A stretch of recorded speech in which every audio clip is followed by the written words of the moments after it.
It's time to stop looking for the it player and start looking at depth. It's here, not here.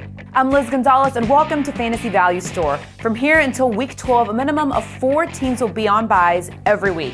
And if you're anything like me, you were too excited when you were drafting to seriously give a damn if 2 of your receivers had the same bye week. So buck up Jets, Dolphins, Panthers, and Viking owners.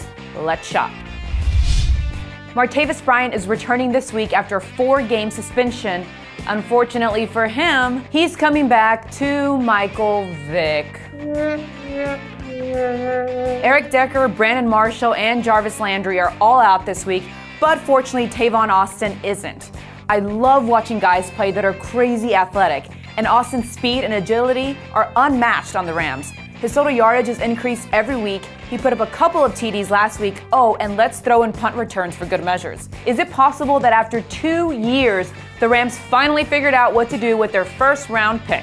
Jacksonville is always playing catch-up, only to the fantasy benefit of Allen Hurns. He had a nice couple of weeks, icing the cake with 116 yards and a TD this past weekend against the Colts. And the next 2 weeks, Hurns will face Tampa Bay and Houston, whose D this next guy shredded.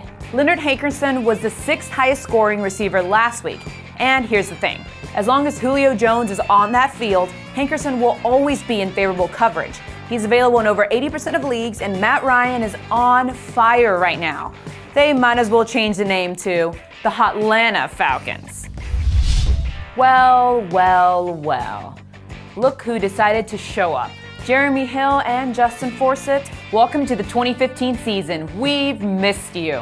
Meanwhile, farewell to Lance Dunbar. Boy, was that short. The Cowboys continue to fall apart one by one, but their O-line remains one of the best in the business. While I might be jumping the gun a little bit, Kristen Michael should be taken seriously this week. Stephen Jones has already stated that he expects Michael to step up and play an important role in the offense, and while that may take some time, now is the time for you to pick him up. Duke Johnson showed his worth this weekend as he became more involved in the passing game. He led the Browns in targets, receptions, and receiving yards. He also had a pretty highlight-worthy 34-yard touchdown. Runner and receiving threat? Bad news for Isaiah Crowell, good news for you. Ronnie Hillman, this is just too easy. He's averaging almost 5 yards per carry, and this past weekend he gave the Broncos some much-needed life.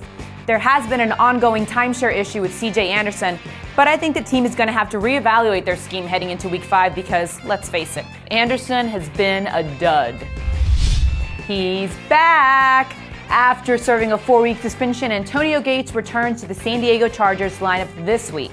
Meanwhile, Jordan Cameron and Greg Olsen are on buys, so let's give that tight end a boost, shall we? It was too easy. I had to take it. As long as Dwayne Allen and Andrew Luck are both sidelined, Kobe Fleener is relevant. Matt Hasselbeck loves to throw the ball his way, as is evident by his 83 yards and TD against the Jags. That's more targets, catches, and yards than his first 3 weeks combined.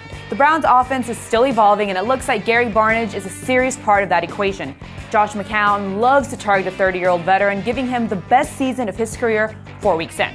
Barnidge has posted 2 strong back-to-back weeks and is available in about 90% of leagues, and he faces Baltimore this week.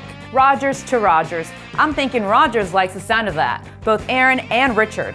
Rodgers found Rodgers 5 times for 45 yards and a TD this past Sunday. While Rodgers has plenty of options to throw to, Rodgers is his #1 tight end with Andrew Corliss on the shelf. And Rodgers we trust. Farewell from Week 5. Remember, it's important to know who you are and who you aren't.